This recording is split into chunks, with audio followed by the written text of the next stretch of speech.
Government college Sagar Dutta medical college থেকে কি বলেছে, কবে দিয়েছে 21/11 NCL certificate issued on 24/6/2025 but financial year is not mentioned as per instruction of WBG board it is valid.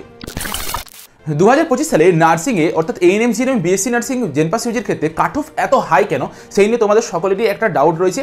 বিশেষ করে ANM GNM এ তবুও মানা যায় বিএসসি নার্সিংয়ের কাট অফ যে লেভেলের হাই গেছে, অর্থাৎ যতটা পরিমাণ কম মার্কস মানে বেশি মার্কস পেতে হচ্ছে বা কম র্যাঙ্ক করতে হচ্ছে, এটা আসারও বাইরে আর কি।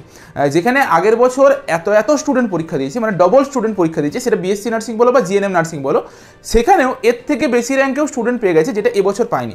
আমাদের কাছে যতটা ডেটা রয়েছে 1924 র্যাঙ্ক জেনারেলে এবছর লাস্ট অ্যাডমিশন হয়েছে আমাদের কাছে যতটা জানি, বা একটু হতে পারে আর একটু বেশি গিয়েছে, হয়তো 1940 পর্যন্ত গিয়েছে, এমনও হতে পারে। তো এতটা র্যাঙ্কেই থেমে গিয়েছে এবছর বিএসসি নার্সিংয়ের ফার্স্ট রাউন্ডের কাউন্সিলিংয়ের রেজাল্ট, যেখানে বিগত বছর ফার্স্ট রাউন্ডে 2600 র্যাঙ্ক পর্যন্ত গিয়েছিল। মানে বুঝতে পারছো, প্রায় 600 র্যাঙ্ক আগেই থেমে গিয়েছে। এর পিছনের কারণটা কি, যেটা কেউ ভাবতে পারেনি যে এবছর কাট অফ এতটা পরিমাণে লো যাবে। যদিও এবছরের স্টুডেন্ট সংখ্যা অনেকটাই কম, কিন্তু তোমাদেরকে একটা জিনিস ভাবতে হবে, যেই পরিমাণে স্টুডেন্ট এবছর পরীক্ষা দিয়েছে তারা কিন্তু একদম সম্পূর্ণভাবে নার্সিংয়ের জন্যই প্রিপারেশন নিচ্ছিল, তাদের আর অন্য কোনো উদ্দেশ্য বা অন্য কোনো ফোকাস থাকেনি। আগের বছর কি থাকতো, যে তোমার যেসব অনেক স্টুডেন্ট পরীক্ষা দিত, ধরো বিএসসি নার্সিংয়ে 65,000 60,000 ছেলেমেয়ে পরীক্ষা দিত, জিএনএমে 1.5 লাখ ছেলেমেয়ে পরীক্ষা দিত, এবছর তার অর্ধেক 35,000 80,000 করে পরীক্ষা দিয়েছে। তাহলে সেই ভিত্তিতে দেখতে গেলে আমাদের কাট অফটা আরও দূর পর্যন্ত যাওয়ার কথা, কিন্তু কেন যায়নি? দুটো প্রধান রিজন আছে। একটা হচ্ছে যেই সব স্টুডেন্টরা এবছর পরীক্ষা দিয়েছে তারা একমাত্র তাদের ভবিষ্যতে ফিক্সড করে নিয়েছে যে আমরা নার্সিংই পড়বো আর আমাদের অন্য কোনো লাইন নেই। তার জন্য আগের বছর পর্যন্ত মিডিলে অনেক ছেলে বেরিয়ে যেত, অন্য লাইনে চলে যেত, সেটা হচ্ছে তোমার ইঞ্জিনিয়ারিং বলো বা ফার্মাসি বলো বা তোমার মেডিকেল সেক্টরগুলোতে চলে যেত, অনেকে হচ্ছে বাইরের স্টেটে চলে যেত, এইসব জিনিসগুলো ঘটে থাকতো, যেটা এবছর ঘটেনি। এবছর পুরো একদম যে স্টুডেন্ট আছে নিট, সেই স্টুডেন্টটাই হচ্ছে তোমার নার্সিংয়ের জন্য এগিয়েছে।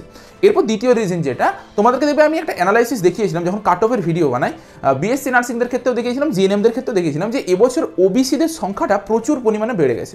ওবিসি মানে কম র্যাঙ্কের মধ্যে, ধরো প্রায় 3000 র্যাঙ্কের মধ্যে, সেটা বিএসসি নার্সিং আর জিএনএম নার্সিং দুটোর ক্ষেত্রেই 3000 র্যাঙ্কের মধ্যেই প্রায় প্রচুর ওবিসি বি স্টুডেন্ট যেমন ঢুকেছে, আবার ওবিসি এ স্টুডেন্টও ঢুকেছে, তুলনামূলকভাবে একটু কম স্টুডেন্ট ঢুকেছে, কিন্তু ওবিসি এদেরও প্রচুর পরিমাণে স্টুডেন্ট রয়েছে। যেহেতু এই জিনিসটা ঘটেছে, ওবিসি বি আর এ স্টুডেন্ট এত পরিমাণে জেনারেলের মধ্যে ঢুকে গেছে, তার জন্য জেনারেলদের সিটগুলোকে প্রথমত ওবিসিরা প্রচুর পরিমাণে অকুপাই করে নিয়েছে, যাই জন্য তোমার ওপেন ক্যাটাগরিতে কাট অফটা প্রচুর লো হয়েছে। দ্বিতীয় জিনিস যেটা বললাম, অন্যান্য ক্যাটাগরির যে কাট অফগুলো লো হওয়ার পিছনে কারণটা কি হয়েছে, একমাত্র কারণ হচ্ছে তোমার ওই এবছর যে স্টুডেন্টগুলো পরীক্ষা দিয়েছে তারা সকলেরই একটাই উদ্দেশ্য, নার্সিং পড়বো, অন্য কোনো উদ্দেশ্য নেই। এটা ছিল আমাদের প্রথম কথা। অনেকের ডাউট ছিল কাট অফ ভিডিও নিয়ে, তুমি আমাদেরকে অনেকেই কমেন্ট করেছি যে এবছরের কাট অফ কীরকম কী গিয়েছে তা নিয়ে একটা ভিডিও দিতে। দেখো, এখনও পর্যন্ত অফিসিয়াল ডেটা কোনো কিছু পাইনি, মানে যেটা মেন ওয়েবসাইট সেখানে তো দেয় একটু লেটে, আমরা অন্য একটা ওয়েবসাইট থেকে পাই, সেখানেও কোনো প্রকার কোনো আপডেট নেই। আমি প্রতিদিন প্রতি ক্ষণে ক্ষণে চেক করছি, কিন্তু কোনো প্রকার কোনো আপডেট নেই। যখনই আপডেট পাবো আমি সবচেয়ে প্রথমে তোমাদেরকে ইনফর্ম করবো। কিন্তু তবুও এএনএম জিএনএম এর র্যাঙ্কটা একটু মোটামুটি গিয়েছে, আমরা যেটা প্রেডিকশন লাগিয়েছিলাম যে তোমার অনেকগুলোর কাছাকাছিই গিয়েছে, বিএসসি নার্সিংটা একদম ধারে কাছে যায়নি এমন এবছর যে অবস্থা হয়েছে, কিন্তু এএনএম জিএনএমটা অনেকটাই কাছাকাছি গিয়েছে, কারণ আমি জানি যে সেকেন্ড রাউন্ডে আর একটু ভালো রকমেরই জাম মারবে, হয়তো 300-500 র্যাঙ্কের বা 1000 র্যাঙ্কেরও কিছু কিছু ক্যাটাগরিতে জাম মেরে যাবে। তো এই জিনিসটা আমি জানি হবে, কিন্তু বিএসসিতে যাচ্ছাতে অবস্থা, এএনএম জিএনএমদের অবস্থা যাচ্ছাতে হওয়ার কথা ছিল, হয়নি।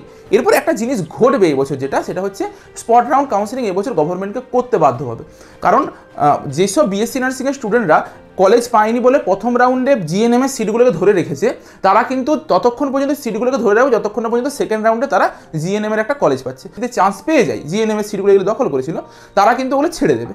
এই সিটগুলো কিন্তু সেকেন্ড রাউন্ডে ফিল আপ হবে না। এই সিটগুলো কখন ফিল আপ হতো, যদি মপ আপ রাউন্ড কাউন্সিলিং হতো তবে পরে এই সিটগুলো ফিল আপ হতো, তার আগে ফিল আপ হতো না। তার জন্য স্পট রাউন্ড কাউন্সিলিং এবছর গভর্নমেন্ট করতে বাধ্য। তোমরা এটা কিছুদিন পরে হবে। তোমাদের ক্লাস কবে থেকে শুরু হচ্ছে, বিএসসি নার্সিংদের ক্লাস 8 তারিখ থেকে শুরু হচ্ছে, 8ই ডিসেম্বর থেকে বিএসসি নার্সিংয়ের ক্লাস শুরু হবে। কিন্তু এই 8 তারিখের আগে কিন্তু তোমাদেরকে আরেকটা কাউন্সিলিং প্রক্রিয়া তোমরা দেখতে চলেছো, যেটা স্পট রাউন্ড হতে পারে বা মপ আপ রাউন্ডও করে দিতে পারে, ওয়েস্ট বেঙ্গল বোর্ডের সাথে কথা বলে পড়ে, সেটা সম্পূর্ণভাবে তাদের ডিসিশন, ঠিক আছে। এই ছিল আপডেট। দ্বিতীয় জিনিস যেটা ওবিসিদের ক্ষেত্রে একটা সমস্যা দাঁড়িয়েছে, তার কিন্তু একটা সমাধান পাওয়া গিয়েছে। যারা ওবিসি ক্যাটাগরির স্টুডেন্ট রয়েছে, এনসিএল সার্টিফিকেট নিয়ে ইস্যুটা যেটা দাঁড়িয়েছে, অনেক ইনস্টিটিউট রয়েছে, মানে কি বলবো, এক কথায় কোট আন করে অ্যাডগা টাইপের ইনস্টিটিউট, যারা বুঝতে চায় না যে হচ্ছে এনসিএল যারা রিভ্যালিডেশন এবছর করেছে তাদেরকে এনসিএল লাগবে না, তুমি এসডি অফিস বা কোথাতেও যাও তোমাকে এনসিএল দেবে না, সোজা সাপটা কথা, যে রিভ্যালিডেশন করেছো। তবুও ওই কলেজগুলোর কাছে যেহেতু আপডেট নেই, ওরা এরকমই, তোমরা যে নার্সিং প্রফেশনটাতে ঢুকতে যাচ্ছ, যেই সব তোমাদেরকে টিচাররা পড়াবে তারা একটু মানে খেচখেচা মেজাজের টাইপের হবে, ঠিক আছে? তো এইটাকে তোমাকে মানিয়ে নিতে হবে, কিচ্ছু করার নেই। এরপর যেই এনসিএল নিয়ে ইস্যুটা আসছে সেটা নিয়ে পরে আমরা দেখবে আগের দিনে ভিডিওতে বলেছিলাম যে যাদের যাদের এইটা নিয়ে কোনো কলেজ তোমাদেরকে ভেরিফিকেশনটা আটকিয়ে দিচ্ছে তারা কি করবে, ডব্লিউবিজিএই বোর্ডকে ফোন করবে। অনেকজন মিলে এখন ডব্লিউবিজিএই বোর্ডকে ট্রিগার্ড করবে, ডব্লিউবিজিএই বোর্ড ওই ইনস্টিটিউটটাকে ফোন করে বলে দেবে যে ওদেরকে ভ্যালিডেশন করে দিতে বা ভেরিফাই করে দিতে। তো সেই একটা প্রমাণ দিচ্ছি আমি। দেখো এইটা হচ্ছে সাগর দত্ত মেডিকেল কলেজ থেকে দেওয়া হয়েছে। এটা দেখো government college Sagar Dutta medical college থেকে কি বলেছে, কবে দিয়েছে 21/11-তে এই তোমার এই ক্যান্ডিডেটটা হচ্ছে ভেরিফিকেশন করতে গিয়েছিল, তাকে এটা দেওয়া হয়েছে। কি দেওয়া হয়েছে, all documents are verified, NCL certificate issued on 24/6/2025 but financial year is not mentioned as per instruction of WBJ board, it is valid। এই জিনিসটা তোমাদেরকে আমি দিয়ে দিচ্ছি ডেসক্রিপশন বক্সে আর কমেন্টে। যদি কেউ কোনো কলেজ কিছু বলে এটা মুখটাতে ছুঁড়ে পরে মেরে দেবে, সোজা সাপটা কথা। এদেরকে এরকমই করতে হবে, কারণ একটা ইনস্ট্রাকশন যখন দিয়ে দিয়েছে, মানে কিছু কিছু আমি স্টুডেন্টদেরকে দেখছি এরকম অবস্থা ঘটছে। এই কিছুক্ষণ আগে ফোন করেছে, রিভ্যালিডেশন করে পরে একদম রিভ্যালিডেড সার্টিফিকেটটা নিয়ে গিয়েছে, বলছে না তোমার সার্টিফিকেট হবে না, তোমার 14 গোষ্ঠীর সার্টিফিকেট নিয়ে আসো, তবে পরে তোমাকে দেবে। বর্ধমান মেডিকেল কলেজে এই ঘটনাটা ঘটেছে, মুর্শিদাবাদ থেকে 2-3 জন গিয়েছে আমাকে ফোন করেছে। তাহলে এই জিনিসগুলো ঘটছে কেন? তার সার্টিফিকেট নাম্বার দিয়ে যখন ওয়েবসাইটে সার্চ করাচ্ছে তার সব কিছু ডিটেলস হয়ে যাচ্ছে, তার সার্টিফিকেট ডাউনলোড হয়ে যাচ্ছে, তারপরেও এই ইস্যুগুলো আসছে কেন? কারণ এরা স্টুডেন্টদেরকে প্যানিক করাতে মাহির, আর কিছু নয়। এরা এটাই চায় যে স্টুডেন্টগুলো একটু ভোগান্তি করুক। এবার বিশাল মজা লাগে ওদের হয়তো এটাতে, যে একটা স্টুডেন্ট সারা বছর ধরে পড়াশোনা করেছে, সে হচ্ছে যদি তার সার্টিফিকেটটা যদি সে না শো করাতে পারে তখন তুমি ক্যান্সেল করে দাও, কিন্তু যদি সার্টিফিকেট শো করাচ্ছে সেখানে লেখা আছে এনসিএল প্রয়োজন নেই, এনসিএলের জন্য এরকম আছে, তারপরেও ডব্লিউবিজিএই বোর্ড থেকে ইনস্ট্রাকশন দেওয়া হয়েছে যে এনসিএল যারা রিভ্যালিডেশন করাচ্ছে এনসিএল দরকার নেই, তারপরেও তারা কিন্তু চ্যানেলামি করে যাবে। তাহলে এই জিনিসগুলো যখন করবে ডিরেক্ট দুটো স্টেপ, একটা ডব্লিউবিজিএই বোর্ডকে ফোন করে জ্বালিয়ে দাও, মেল করে জ্বালিয়ে দাও। তোমাদেরকে আমি কন্ট্যাক্ট নাম্বার দিয়ে দিচ্ছি, সেটাতে ফোন করবে, একটু দেখে নাও। এই হচ্ছে তোমাদের ডব্লিউবিজিএই বোর্ডের অফিসিয়াল ওয়েবসাইটে কন্ট্যাক্ট আসে যাবে, এইখান থেকে তুমি পেয়ে যাবে দুটো নাম্বার। এই হচ্ছে নাম্বার, প্রথমের নাম্বারটাতে ফোন করবে, দিয়ে এক্সটেনশন 2 প্রথমে বলবে যে কোনো কিছু নাম্বার একটা টিপতে বলবে, 2 টিপবে, তাহলে ফোনটা লেগে যাবে, নয়তো রিসেপশনে ফোন করবে, ফোন করে জ্বালিয়ে দাও। দেখবে ওই কলেজের নামে কমপ্লেন করবে, যেই কলেজ করছে, প্রাইভেট কলেজ হোক বা গভর্নমেন্ট কলেজ, তোমরা তাদের নামে কমপ্লেন করবে, ওখান থেকে ডিরেক্ট ফোন করে আচ্ছা একটা ঝাড় দিয়ে দেবে, তাহলে ঠিক হয়ে যাবে। এই জিনিসটাকে শো করবে যে সাগর দত্ত মেডিকেল কলেজ যখন করতে পেরেছে, তাহলে তো আপনারা কেন করছেন না?